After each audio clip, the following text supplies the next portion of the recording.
Bonjour Gaël Brussier, vous êtes essayiste, vous venez de publier le Mai 68 conservateur, que restera-t-il de la manif pour tous? Alors depuis 2012, la mobilisation contre le mariage des couples homosexuels et l'adoption par ces mêmes couples a enclenché un large mouvement social conservateur. Personne, ou presque, dites-vous, ne l'avait vu venir. Alors d'où vient-il ce que vous appelez le Mai 68 de la droite? Il vient de plusieurs facteurs. D'une part, il y a la reconfiguration des mondes catholiques depuis une quarantaine d'années. La société a changé et paradoxalement, l'Église, que l'on pensait totalement anesthésiée, s'est beaucoup plus adaptée qu'on ne le pensait. Le monde catholique en particulier s'est adapté avec des formes de pratiques, des formes d'investissement dans la société qui ont changé. D'autre part, dans le champ politique, à droite, on a vu l'effondrement des grandes identités politiques de l'après-guerre, c'est-à-dire en gros le gaullisme et la démocratie chrétienne, et puis un libéralisme économique, et le courant libéral qui a été mis en danger dans ses thèses par la crise de 2008. Donc il y a une véritable crise existentielle de la droite, et ces deux facteurs font que, à l'occasion de la mise en avant de la proposition 31 du candidat Hollande et l'enclenchement du débat parlementaire sur le mariage pour tous, un conservatisme nouveau est né et qu'il a puisé dans ces deux moteurs, en fait, toute sa force. Une de vos hypothèses, c'est aussi qu'une partie du dynamisme de ce mouvement social conservateur provient aussi de grands mouvements tectoniques à l'intérieur du monde catholique, et vous insistez notamment sur l'influence du renouveau charismatique. Est-ce que vous pouvez nous expliquer? Je pense que pas grand monde connaît. Alors, le renouveau charismatique, c'est un mouvement, c'est le mouvement aujourd'hui finalement dans le monde catholique le plus dynamique en France. Il a remplacé très nettement l'Action catholique qui était déclinante. C'est un mouvement qui est né essentiellement à la fin des années 60 aux États-Unis, qui s'est vraiment implanté en France au début des années 70. On connaît notamment la communauté de l'Emmanuel, qui est une communauté charismatique, qui est implantée à Paray-le-Monial, dont c'est la capitale, qui a une école internationale d'évangélisation et qui tous les ans rassemble dans des grandes sessions des milliers de personnes. C'est un mouvement pentecôtiste qui privilégie le rapport à Dieu via l'Esprit Saint. L'Esprit Saint est très important pour ce courant. Ce sont également des formes de foi individualisées et très démonstratives. On est dans un pays traditionnellement, depuis 2 siècles, dans ces différentes traditions qui est soit gallican, soit ultramontain, mais qui a un rapport, on va dire, assez vertical avec la foi, avec l'autorité, qu'elle soit politique ou religieuse. Or, le renouveau charismatique a permis une adaptation assez horizontale en réseau des croyants catholiques et des gens qui s'investissent dans le champ social, puisque les membres du renouveau charismatique sont incités via un certain nombre de parcours à s'investir comme des chrétiens dans la cité. Alors vous dépeignez ce que vous appelez une génération manif pour tous, de nouveaux militants. Qui sont-ils? Est-ce qu'ils viennent d'ailleurs tous de la droite, de l'extrême droite? Est-ce qu'ils viennent d'ailleurs? Alors, le noyau de la Manif pour tous, c'est quand même la France la plus catholique. C'est également le peuple de droite qui s'est souvent senti investi d'une mission de lutte contre le nouveau pouvoir socialiste, puisque la défaite de Nicolas Sarkozy et puis la lutte fratricide entre Copé et Fillon laissaient le champ libre, en fait, à un certain nombre de gens qui avaient envie d'en découdre avec la gauche et de mener un combat frontal et culturel contre elle. Donc, le noyau, c'est ça. Ensuite, vous avez un processus qui s'est fait jour, qui a commencé en septembre 2012, qui s'est achevé pour ce qui est de la partie la plus intense en mai-juin 2013, qui se poursuit aujourd'hui sous d'autres formes. Et au cours de ce processus, s'est révélée une génération de jeunes cadres politiques qui sont par exemple les Veilleurs, les Homènes, les Antigones, un certain nombre d'autres, dont on voit d'ailleurs l'importance avec le mouvement Sens commun, qui a quand même réussi à obtenir de Nicolas Sarkozy qu'il prononce le mot abrogation la semaine passée.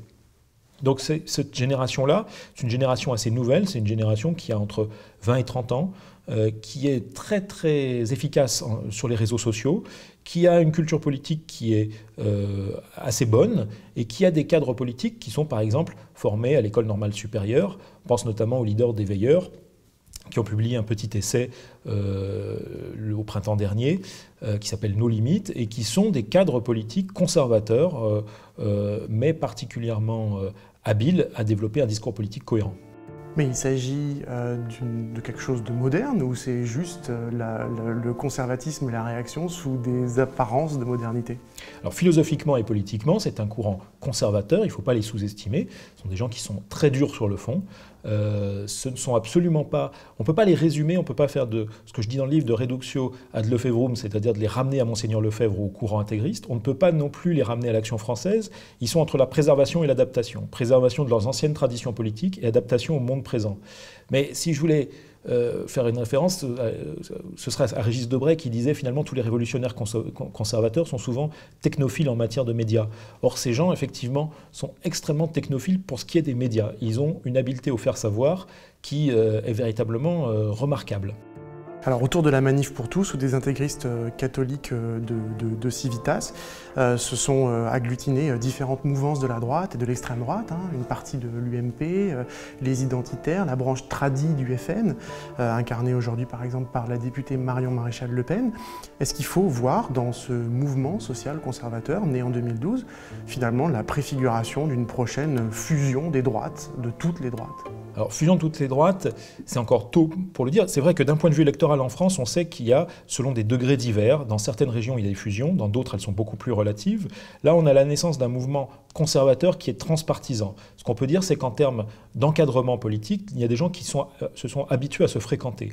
Par exemple, vous parliez des identitaires, c'est vrai que Philippe Bardon ou Fabrice Robert, qui sont les anciens chefs d'unité radicale, donc un mouvement nationaliste révolutionnaire, ont obtenu une certaine respectabilité à travers la Manif pour tous. Ils ont choisi de ne pas manifester avec Civitas, ils ont choisi de ne pas rejoindre ensuite Jour de colère, parce qu'ils ont voulu obtenir une reconnaissance de la part de gens qui jusqu'ici ne les fréquentaient pas, ne les reconnaissaient pas. A contrario, vous avez des gens qui étaient plutôt des gens marqués, qui avaient parfois été d'anciens ministres, Madame Boutin ou l'ancien député du Nord, Christian Van Est, qui sont des gens qui se sont considérablement radicalisés au cours de la Manif pour tous, au point de soutenir un certain nombre d'activistes, parmi les plus durs, ceux que l'on a vus par exemple manifester dans le Grand Orient de France, l'antimaçonnisme étant un des ciments idéologiques qui unifie ces groupes les plus radicaux notamment. Mais donc, est-ce que ça veut dire que demain, toutes ces droites vont fusionner politiquement? Y aura-t-il une traduction politique concrète, on pense, dans certaines régions peut-être, d'ores et déjà, dès l'année prochaine, de ce qui s'est passé lors de la Manif pour tous?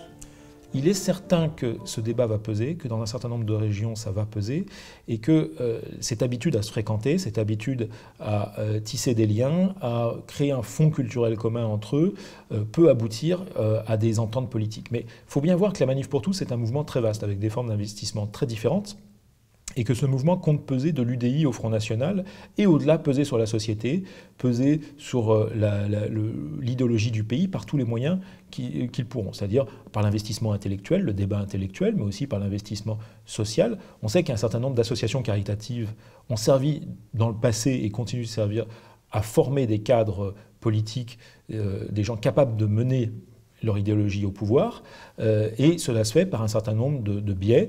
Et effectivement, ce qu'on constate, on voit très bien avec Marion Maréchal, mais Marion Maréchal a été chargée par le Front National de nouer des liens avec une mouvance catholique qui n'est pas schismatique, par exemple. Jusqu'ici, vous aviez les traditionalistes, soit schismatiques en rupture avec Rome, soit avec Rome, qui étaient au sein du Front National. On se souvient de Romain Marie, alias Bernard Antony. Mais aujourd'hui, vous avez une volonté de nouer des contacts beaucoup plus larges avec le monde catholique, qui était jusqu'ici assez indifférent, voire hostile à la famille Le Pen. C'est en train progressivement de changer, en partie, du fait de ce grand mouvement de la Manif pour tous. Et Nicolas Sarkozy, d'une certaine façon, avec ses propos sur l'abrogation, semble résumer cette fusion à venir? Mais Nicolas Sarkozy a été assez malhabile, mais il a le paradoxe d'être à la fois une sorte d'enfant de mai 68 et d'avoir épousé le mai 68 conservateur. Il a une intuition depuis longtemps, on l'avait déjà vu avec son livre sur les religions, mais c'est vrai qu'il l'a réitéré cet été avec ses déclarations dans Valeurs actuelles. Il cherche du côté de ce conservatisme nouveau une sorte de viatique pour son retour au pouvoir. Parlons brièvement de la gauche. Depuis 2012, la gauche au gouvernement semble tétanisée par cette mobilisation du camp conservateur, incapable, semble-t-il, de lancer la riposte. Est-ce que les conservateurs ont gagné la bataille culturelle ? Les conservateurs ne l'ont pas gagné, simplement il devient urgent pour la gauche de s'interroger sur elle-même, s'interroger sur son message et sur la façon dont elle met en musique un projet de société qui soit réellement mobilisateur. Or, ce qui a manqué au long de ces mois, c'est une capacité de mobilisation d'un front social, d'un front culturel contre la manif pour tous et contre ces conservateurs nouveaux. C'est d'une certaine manière l'effondrement de la gauche qui a ouvert la voie à ce mai 68 conservateur.